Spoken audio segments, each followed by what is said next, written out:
শুভ সকাল আমার প্রিয় বন্ধুরা। কোচবিহার জেলার ছোট্ট একটা গ্রাম থেকে আমি পিঙ্কি আর আমার ব্লগ চ্যানেলে তোমাদেরকে জানাই অনেক অনেক ভালোবাসা। তো তোমরা যেখান থেকে আমার ভিডিওটা দেখছো, আশা করছি সবাই তোমরা ভালো আছো, সুস্থ আছো, আর আমরাও ভালো আছি। তা দেখো, ঘুম থেকে উঠেই বাসি কাজকর্ম না করতেই প্রথমে কিন্তু আমি চুলগুলোকে আঁচড়িয়ে নিই, কারণ রাত্রে শোবার সময় এতটা পরিমাণে জট হয় আর চুল বেঁধে তো আমি ঘুমোতে পারি না। ওই মাথায় একটা গার্ডার দিই আর চুলগুলো পুরোটাই ছাড়া থাকে। তাই একটু জট পাকের জন্য ঘুম থেকে উঠেই আমি প্রথমে চুলটা আঁচড়িয়ে নিই।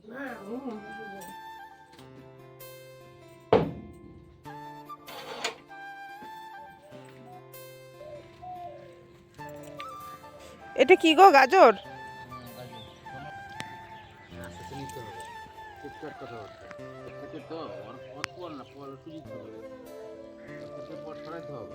কি গো, আকন্দ ফুলের গাছটাতে জল দাও তো একটু। কুমড়া গাছটা একটু জল দিয়ে এসো। আর এটাতে কি ফেলছে? এটা পুরাটাই? এত ডাটা? খাবার ইচ্ছা মতন। তো এবার তো বেশি লাগাইলে না গো কিছু। কি লাগাইলাম না? কেন লাগাই না? যে ইয়ে পালং পালং পালং বেশি ভালো লাগে না। পালং, তারপর এই যে ইয়ে ফুলকপি, বাঁধাকপি, ওলকপি, ব্রোকলি আছে কয়টা? ব্রোকলি কোথায়? লঙ্কা আছে, তারপরে লঙ্কা আছে, তারপরে ওই যে এখানে আছে মটরশুঁটি, আছে, বিনস আছে, রসুন আছে, পেঁয়াজ আছে, আর কত হারাই গেল গা। হারা যায়নি। মূলাটা ওই যে লাইন করা ছিল না, বললা যে অর্ধেকটা ঢাকা কেন, তার মানে ওইটার মধ্যেই তুমি মূলা ফেলছিলে এদিকে।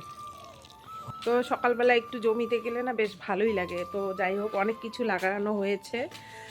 আমি এবার কিচ্ছু হাত দেই নেই, ওই সব করছে। আর হলো গিয়ে মেয়ে কালকে ফোন করছিল, ফোন তো সবসময়ই হয়। তো কালকে নাকি ও মানে যে চালটা পাঠাইছিলাম সেই চালের ভাত করে মানে খেয়েছে। তো বলছে, ইস মা, ওহ, অনেক দিন পর এই চালের ভাত খেয়ে আমার খুব মানে তৃপ্তি লাগলো, মনে হচ্ছে যেন বাড়ির ভাত খাচ্ছি। তো যাই হোক, আমরা অ্যাকচুয়ালি স্বর্ণ চালের ভাত খাই, যেটা কিনা আমাদের লোকালে যে মানে চালটা হয় বাড়িতে সিদ্ধ করে শুকিয়ে মিলে যেটা ভাঙায় সেই। তো দেখো, কোলগেট লেগে আছে, এখনও ব্রাশ করছি, মুখ ধুয়ে নেই।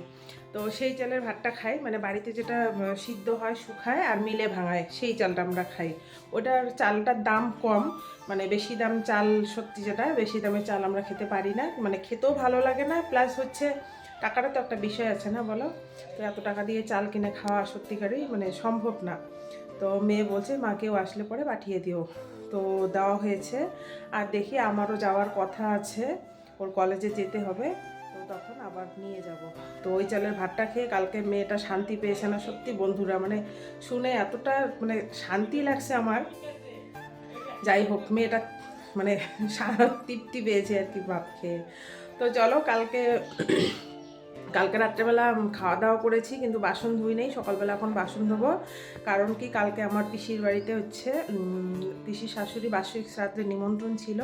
তো সেখানে আমার বরই গিয়েছিল, মা ছিল, মাকে নিয়ে আসবে জন্য। আমি আর যাইনি। আর আমারও একটু আমি যাইনি কারণ আমার ঠান্ডা প্রচুর লাগে বাইকে করে, আর ছেলেরও একটু সর্দি কাশির মতন হয়েছে জন্য যাইনি। তো ওইখান থেকে খাবার দাবার নিয়ে আসছিল, একটু রাত্রি হয়েছিল তার জন্য। আর বাসন টাসন কিচ্ছু ধুই নেই, সব দেখো বেসিনে এখনও বাসন পড়ে আছে। দেখো কত বাসন, দেখো মানে আমাদের ঘরের বাসন, কালকের টিফিন বাটি, সব কিছু এখন এই যে এগুলো মাজবো। তো চলো, তোমরা ভিডিওটা দেখতে থাকো মানে শুরু থেকে শেষ পর্যন্ত, আর আমার পাশে থাকো। রাত্রেবেলা বাসন ধুলে না, যেন বন্ধুরা, মানে আমার হাতে না প্রচণ্ড ব্যথা করে, বিশেষ করে ডান হাতটাতে। জানি না কেন করে, ঠান্ডা জলের জন্য না কিসের জন্য কি হচ্ছে আমি কিছু বুঝতে পারছি না। তো একে তো মানে ইচ্ছা করেই আরও বাসনগুলো ধুইনি। তাই এখন বাসন টাসন ধুয়ে চা করলাম। আর দেখো, চা করেছি আজকে বিস্কিট নেই, জানো তো। আর বিস্কিট ছাড়া না সকালে চা খেতে একদমই ভালো লাগে না।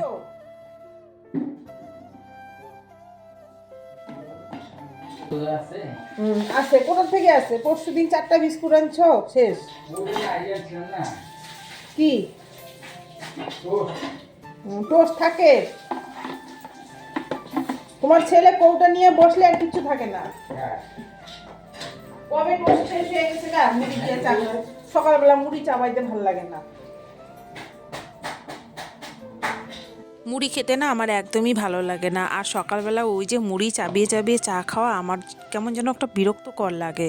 তা একটুখানি চিড়া ছিল, এই চিড়াটা কবেকার সেই নিয়ম মাসের অনুষ্ঠানের দিন যে গোপাল সেবা দেওয়া হয়েছে তখনকার একটু চিড়া ছিল, তো সেই চিড়াটা দিয়ে চা খেলাম। আর এখানে দেখো ওই ঘরের বিছানার উপরে একটা ব্যাগে চাদর আর মশারি, তো এই ঘরটাতে একজন লোক আসবে, আমাদের এই ঘরটাতে ভাড়া নিয়েছে। তো ওনার আসার কথা আজকেই, তো পরে উনি আসেনি আজকে যদিও বা।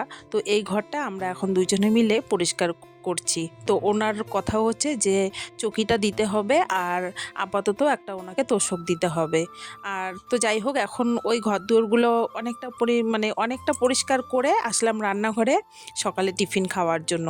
তো এখানে দেখো রুটি করলাম, আর কালকের বাঁধাকপি ঘন্ট ছিল সেটা দিয়েই খাবো। আর ওই যে রাত্রে তোমাদের দাদা যে আমার পিসির বাড়িতে গেছিলো সেখান থেকে তরকারি নিয়ে আসে, তো সেই তরকারিগুলো তোমাদের একটুখানি আমি দেখাবো এই কারণেই, কারণ ছোট মাছের একটা তরকারি করেছে, খেয়েছি, খুব ভালো লেগেছে। কিন্তু এই তরকারি খেয়ে পরে জানা গেছে সবারই প্রচুর পরিমাণে গ্যাস হয়েছে। এই যে তরকারিটা দেখো, মানে এত পরিমাণে মশলাটা ভেজেছে কি বলবো। মানে আমার বর তো খেয়ে রাত্রেবেলা বলছিল পিঙ্কি আমার জন্য একটুখানি রেখে দিও, সকালে গরম ভাত দিয়ে খাবো।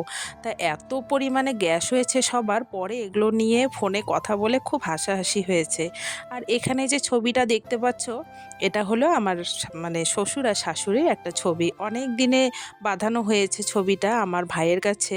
ওই পিসির বাড়িতে যে গেছিলো পিসির ছেলে বানিয়ে দিয়েছে। তো ওকে কিছুটা টাকা দিয়ে আসে, আর বাকি টাকাটা এখনও দেয় নেই, কারণ অনেক দিন থেকেই এটা নিয়ে আসার কথা, টাকার জন্য আনা হচ্ছিল না। তো কালকে তোমাদের দাদা গেছিলো জন্যই ভাই দিয়েছে। তো এই ছবিটা ভালো হয়েছে, কিন্তু আমার শাশুড়ি মায়ের মুখটা দেখো, মানে কোনো মিল নেই আমার মনে হচ্ছে আর কি। তো যাই হোক, মানে ছবিটা ওকে পুরানো দেওয়া হয়েছিল হোয়াটসঅ্যাপে, তাই ও বলছিল যে দিদি ছবিটা কিন্তু বেশি একটা ভালো হবে না, কারণ ছবিটা পুরানো, তার মধ্যে আরও ফোনে দেওয়া। তা দেখো এখন নিয়ে আসে, এখন তো আর কিছু করা যাবে না, তাই ভাবছিলাম যে ঘরে কোথায় লাগাবো। তো এটাই আর কি বলছিলাম এখানে, তো ভয়েস ওভারটা আমি পরেই আর কি দিলাম। তো এই জায়গাটায় লাগাবো, আমার মনে হয় এই জায়গাটায় লাগালে দরজা সোজাসুজি দেখতে ভালো লাগবে, তাই না বলো? তোমরা একটু কমেন্ট করে জানিও তো কোথায় লাগালে ভালো হবে। আর এখন দেখো ঘরটাকে গোছাবো, তো তার আগে আমি কিছু জামা কাপড় আলমারিতে ঢুকিয়ে রাখবো, কারণ রাত্রেবেলা প্রচুর জামা কাপড় এলোমেলো থাকে, সেগুলোকে সকালেই আমি গুছাই। আর এখন সোফাটাকে গুছিয়ে রেখে ছবিটা এখানে রেখে দেব। আর এই ছবিটা যে আমার বর কবে টাঙাবে কোনো ঠিক নেই, আমি ঠিক বলতে পারবো না। তো এখন ঘরদুয়ার গুছিয়ে আমি ঝাড় দিয়ে নেব।